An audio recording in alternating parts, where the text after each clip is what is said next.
প্রথমত এই ঘটনার কাহিনীটি শুরু হয় নাসিক টিসিএস কোম্পানি থেকে, যেখানে অনেক হিন্দু মহিলা কাজ করে অফিসে। সেখানেই কিছু জেহাদি মুসলিমের একটা টিম হিন্দু মেয়েদের উপরে টার্গেট করে, তাদের দুর্বলতা খুঁজে ও আর্থিক ও মেন্টালির দিক থেকে। তারা প্রথমত কি করতো, যে দুর্বল মহিলাদের পাশে থাকতো, সাপোর্ট করতো, বন্ধুত্ব বাড়াতো।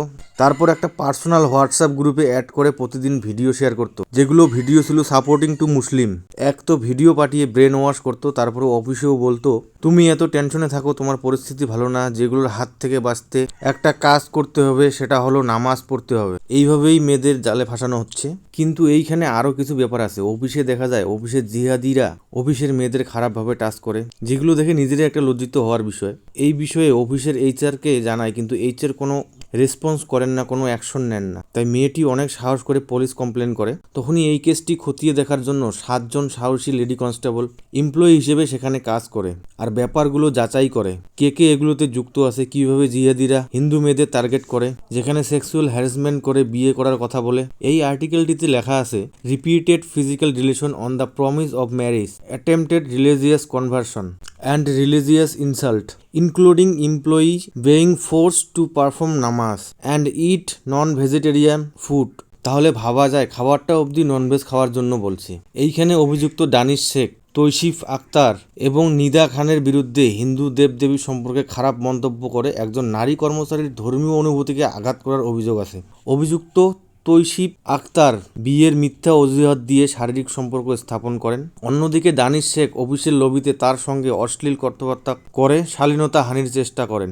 আরও অভিযুক্ত রাজা মেমন ও শাহরুখ কুরেশি একজন মহিলা কর্মচারীকে কুদৃষ্টিতে তাকানো, অশালীনভাবে শরীর স্পর্শ করা, এগুলোর বিষয়ে এইচআরকে কমপ্লেন জানানোর পর এইচআর কোনো কমপ্লেন না নিয়ে বা পদক্ষেপ না নিয়ে তাদের উৎসাহিত করে। আবার অভিযুক্ত সাফি শেখ যখন সামনে আসেন, মহিলাকে অশ্লীলভাবে তাকিয়ে থাকে, শারীরিক ঘনিষ্ঠ স্থাপনের চেষ্টা করে।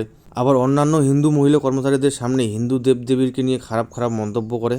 তৎসঙ্গে সবাই মিলে মেয়েটাকে জোর করে নামাজ পড়াতে বাধ্য করে, তাকে জোর করে আমিষ খাবার খাইয়ে ধর্ম নষ্ট করার চেষ্টা। আবার রাজা মেমন ও শফি শেখ মেয়েটাকে তার ইচ্ছার বিরুদ্ধে শারীরিক সম্পর্ক স্থাপনের চেষ্টা করে। একদিকে শফি তাকে জোর করে, অন্যদিকে রাজা মেমন তার শারীরিক সম্পর্ক করার চেষ্টা করে। এরপর মেয়েটির অসম্মতি সত্ত্বেও তারা তার ব্যক্তিগত জীবনে হস্তক্ষেপ করে, তাকে নজরদারিতে রাখে, মানসিক ও শারীরিক হয়রানিও করে। অভিযুক্তদের মধ্যে 5 জনকে গ্রেপ্তার করে পুলিশ। এরপর পুলিশ কর্মী এসিপি সন্দীপ মিত্তক তদন্ত চালান। সেই তদন্তে আরও কিছু ব্যাপার উঠে আসছে। এই কেসের মধ্যে যে মহিলা এইচআর ছিল তার উপরে কারবাহি করে, যেটা পাওয়া যায়। পুলিশ সেগুলো ইনভেস্টিগেশন করে বলে এইচআর নিদা খানের যোগাযোগ দিল্লি ব্লাস্ট কেসের ডক্টর নাহিমের সাথে ছিল।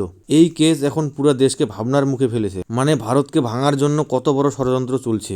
আর এই বিষয়টি অনেক দিন থেকে চলছে, মার্চ 2022 থেকে। সাথে কোম্পানি যে এইচআর ছিল, এইচআর এর কাজ ছিল, মানে এইচআর নিদা খানের কাজ, নতুন কোনো হিন্দু মহিলা আসে, তাদের সঙ্গে বন্ধুত্ব বাড়ায়, ব্রেন ওয়াশ করে ও হিজাব পরানোর চেষ্টা করে। মানে ভাবতে পারছি না ধর্মের নাম করে এত খারাপ কাজ করে চলেছে মুসলিমরা। তবে সবাইকে আমি বলছি না, কিছু কিছু মুসলিম এরকম আছে জিহাদি টাইপের, ধর্মের নাম করে এই ধরনের কাজ করবে এবং ধর্মটিকে নষ্ট করার চেষ্টা করছে বা নিজের ধর্মকে খারাপভাবে প্রমোট করছে। আপাতত যেটুকু নিউজ এসেছে সেটা কভার করলাম।